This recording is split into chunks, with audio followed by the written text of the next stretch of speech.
You know, a massive shift is happening right now in the global auto industry. And it's not coming from the usual places, not Detroit, not Wolfsburg, not Tokyo. No, this one is happening just across the Strait of Gibraltar. Think about this for a second. Some of Europe's best-selling cars, right? The Peugeot 208, the Dacia Sandero, they're consistently at the top of the charts.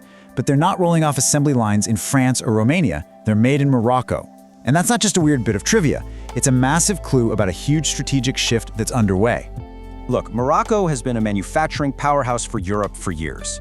It's close, the labor is competitive, that makes sense. But the real story, the part that's about to completely change the game, is what's next. They're moving into the single most important part of any EV, the battery. This is Auto Read. We decode the machines and the markets that move the world. All right, so to really get why this pivot is happening, you have to understand the corner that European car makers are backed into right now. And I mean a real strategic corner. They're not just dealing with competition, they have very few ways out. So you've got these three pressures, and they all feed into each other. First, that 2035 ban on combustion engines. That's a hard deadline. It's not moving. At the same time, they're completely dependent on Asia for batteries, which leaves them wide open to any geopolitical mess or shipping delays.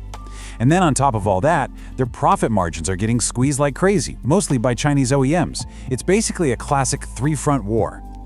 And don't just take my word for it. This is straight from Stellantis' 2024 filings. Listen to this language. It's incredibly blunt. If they can't make affordable EVs, it's a material adverse effect on our business. That's corporate speak for an existential threat. So controlling battery costs and supply, that's not about getting ahead anymore. It's literally about survival. So what do you do when you're facing that kind of pressure? Well, European money and strategy, it's all flowing south.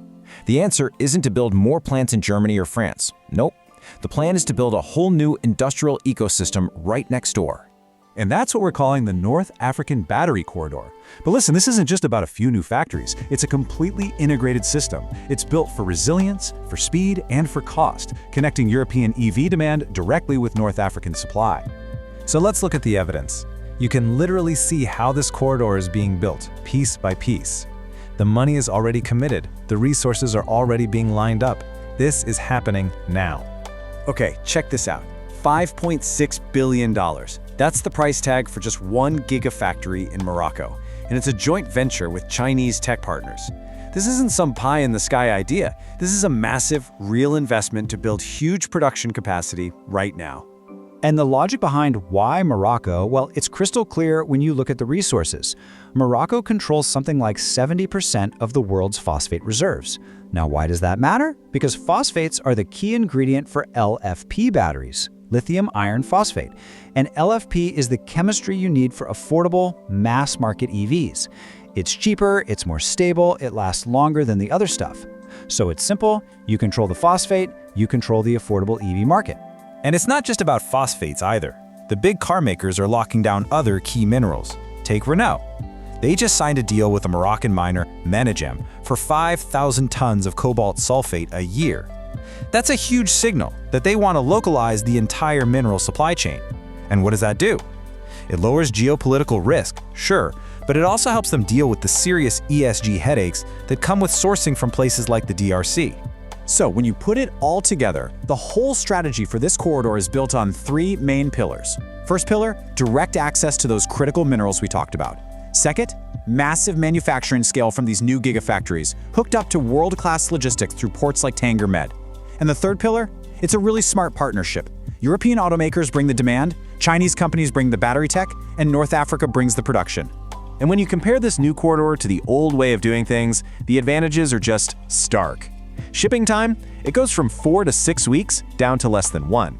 Instead of being dependent on China for LFP materials, you have direct access. And you get all of this with competitive labor costs and a system that's already aligned with EU regulations. It's a huge shift. You see, a shift this big isn't just about building cars more efficiently.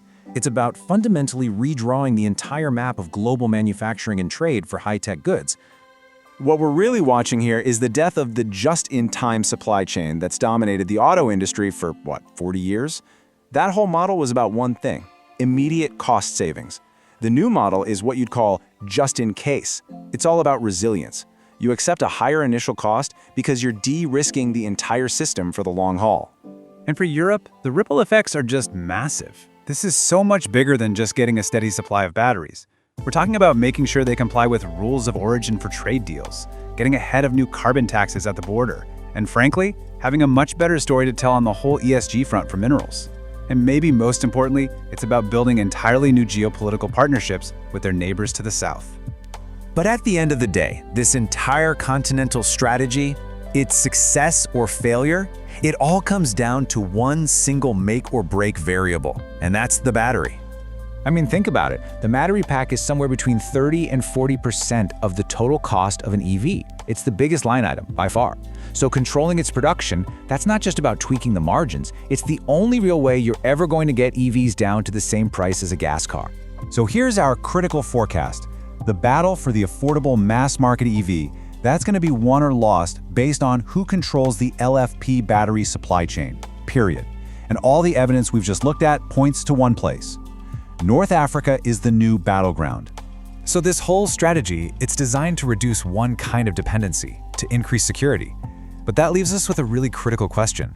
In building this incredibly tight, near-shored supply chain, is Europe just swapping its dependency on East Asia for a brand new one on North Africa? For data-driven automotive analysis, support our work by subscribing to AutoRead. Thank you for watching, and we will see you in the next breakdown.